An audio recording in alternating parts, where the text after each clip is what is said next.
भारत के विभिन्न प्रसिद्ध दर्शनीय स्थानों की यात्राओं का लाभ लेने के लिए भारत की यात्रा चैनल को सब्सक्राइब करें और बेल आइकन को प्रेस करें। भारत के एक ऐसे सम्राट जिनकी वीरता, दयाशीलता, सुशासन एवं प्रजावत्सलता के किस्से आज भी जगत प्रसिद्ध हैं, जिन्होंने अपनी वीरता के बल पर क्रूर शकों का दमन किया एवं अपनी विजय के उपलक्ष्य में विक्रम संवत का शुभारंभ किया, जिसे भारतीय पंचांग अर्थात कैलेंडर कहा जाता है। उज्जैन के चक्रवर्ती सम्राट विक्रमादित्य, जिनके दरबार में विद्वान व्यक्तियों की सभा हुआ करती थी, जिसे विक्रमादित्य के नवरत्नों के नाम से भी जाना जाता है। तो आइए जानते हैं सम्राट विक्रमादित्य एवं उनके नवरत्नों का इतिहास। नमस्कार दोस्तों, आपके अपने चैनल भारत की यात्रा में आप सभी का फिर से स्वागत है। हमारी आज की यात्रा तीर्थ नगरी उज्जैन में स्थित विक्रम टीला के बारे में है। विक्रम टीला का यह स्मारक चक्रवर्ती सम्राट विक्रमादित्य को समर्पित है, जिसे सिंहासन बत्तीसी के नाम से भी जाना जाता है। विक्रम टीला का यह स्मारक उज्जैन में भगवान महाकाल मंदिर के बिल्कुल समीप एक विशाल तालाब के बीच में स्थित है, जिसे रुद्र सागर कहा जाता है। जैसा कि आप देख रहे हैं, मुख्य स्थान तक पहुंचने हेतु तालाब के बीच एक पुल के स्वरूप में मार्ग बना है, जिसकी सुसज्जा आकर्षक ढंग से की गई है। मुख्य स्थान एक ऊंचे चबूतरे पर स्थित है, जिस पर सीढ़ियों के माध्यम से पहुंचा जा सकता है। यहाँ पहुंचने पर सबसे पहले हमें एक छोटा सा मंदिर दिखाई देता है, जहाँ माँ दुर्गा विराजित हैं। वहीं समीप ही सम्राट विक्रमादित्य की मूर्ति भी स्थापित की गई है। मंदिर दर्शन के दौरान यहाँ के पुजारी जी से मंदिर के बारे में कुछ जानकारियां प्राप्त हुई। आइए पुजारी जी से इस धाम के बारे में चर्चा करते हैं। ये है महाकाल वन रुद्र सागर। रुद्र सागर के बीच में सिंहासन स्थान बना हुआ है। 1078 वर्ष पूर्व यहाँ पर महाराज का सिंहासन हुआ करता था। विक्रम संवत की इसी स्थान से शुरुआत हुई है ना।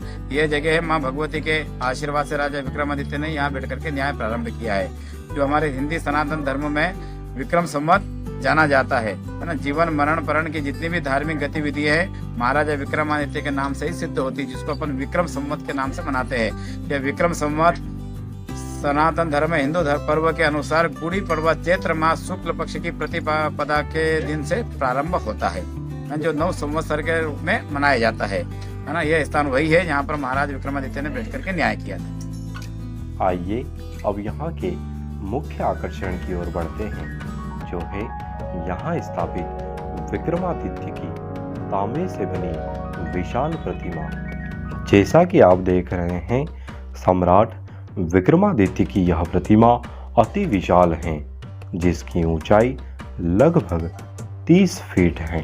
उज्जैन नगर निगम एवं सिंहस्थ समिति की अगुवाई में इस अद्भुत प्रतिमा को इंदौर के मूर्तिकार महेंद्र कोतवानी द्वारा वर्ष 2016 में बनाया गया।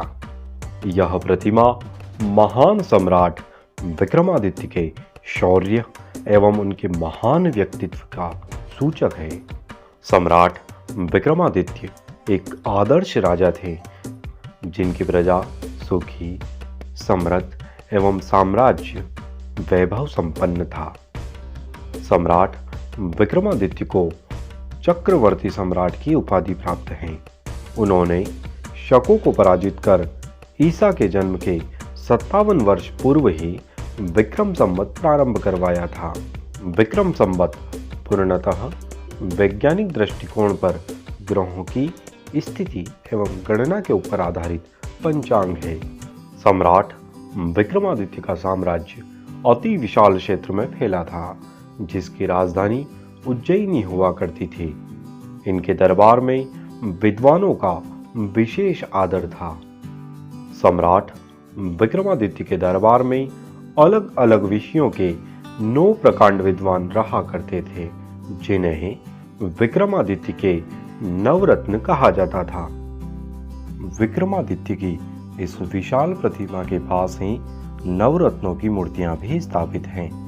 सम्राट विक्रमादित्य के इन नवरत्नों में वेताल भट्ट, अमर सिंह, शंकु, कालिदास, वराहमिहिर, वररुचि, घटखरपर, शपड़क एवं धन्वंतरी जैसे प्रकांड विद्वान सम्मिलित हैं। आइए इन महान विद्वानों के बारे में जानते हैं। वेताल भट्ट। प्राचीन समय में भट्ट एक उपाधि होती थी। वेताल भट्ट का तात्पर्य ऐसे विद्वान के तौर पर लिया जा सकता है जो भूत प्रेत साधना में प्रवीण हों। वेताल भट्ट को ही वेताल पंचविंशति नामक ग्रंथ का रचयिता माना जाता है। अमर सिंह। संस्कृत के प्रथम कोश माने जाने वाले अमर कोश के रचयिता अमर सिंह एक विद्वान कवि थे। बोध गया के एक मंदिर में मिले शिलालेख के अनुसार उस मंदिर का निर्माण अमर सिंह जी द्वारा करवाया गया है। अमर कोश को संस्कृत साहित्य की अमूल्य निधि के रूप में माना गया है। शंकु। शंकु को नीति शास्त्र के ज्ञाता एवं रसाचार्य माना जाता है। कुछ विद्वान इन्हें मंत्रवादीन, कुछ विद्वान ज्योतिषी भी मानते हैं। इनका वास्तविक नाम षड़कुक है। कालिदास। महाकवि कालिदास विक्रमादित्य की सभा के प्रमुख रत्न माने जाते हैं। इन्होंने पौराणिक कथाओं को आधार बनाकर रचनाएं लिखी हैं। अभिज्ञान शाकुंतलम कालिदास की सबसे प्रसिद्ध रचना है। वराहमिहिर। वराहमिहिर ज्योतिषी के प्रकांड विद्वान थे। इन्होंने ज्योतिष विषयक अनेक ग्रंथों की रचना की है। इनका पंच सिद्धांतिका ग्रंथ अति प्रसिद्ध है। वराहमिहिर को भारतीय ज्योतिष शास्त्र का महान विद्वान माना गया है। वररुचि।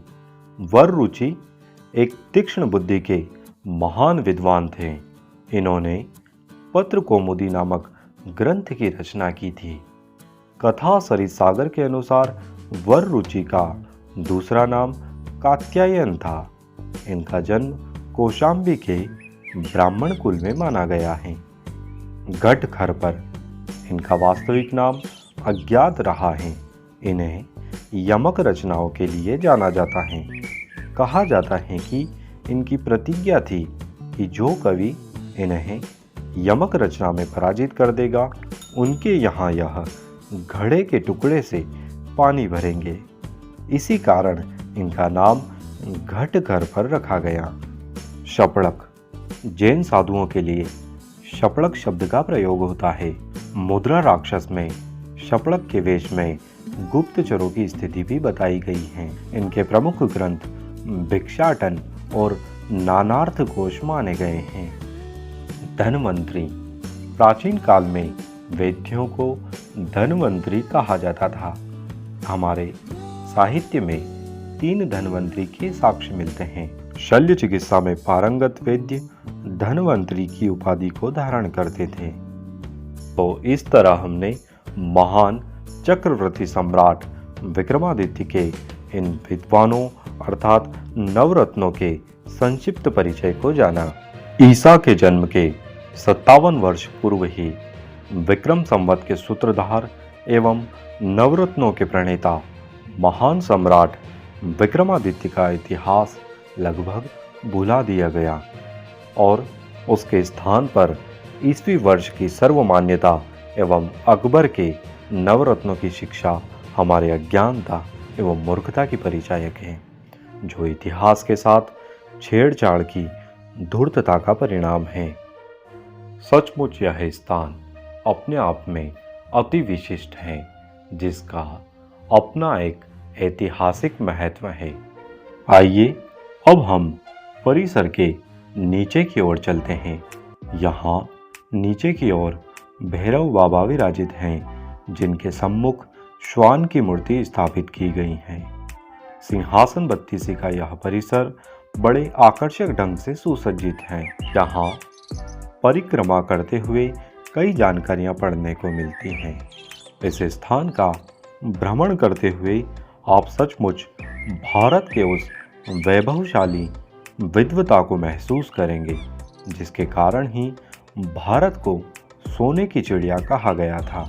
तो दोस्तों, इस तरह हमने संपूर्ण सिंहासन बत्तीसी अर्थात विक्रमशिला की यात्रा एवं इतिहास के बारे में चर्चा की।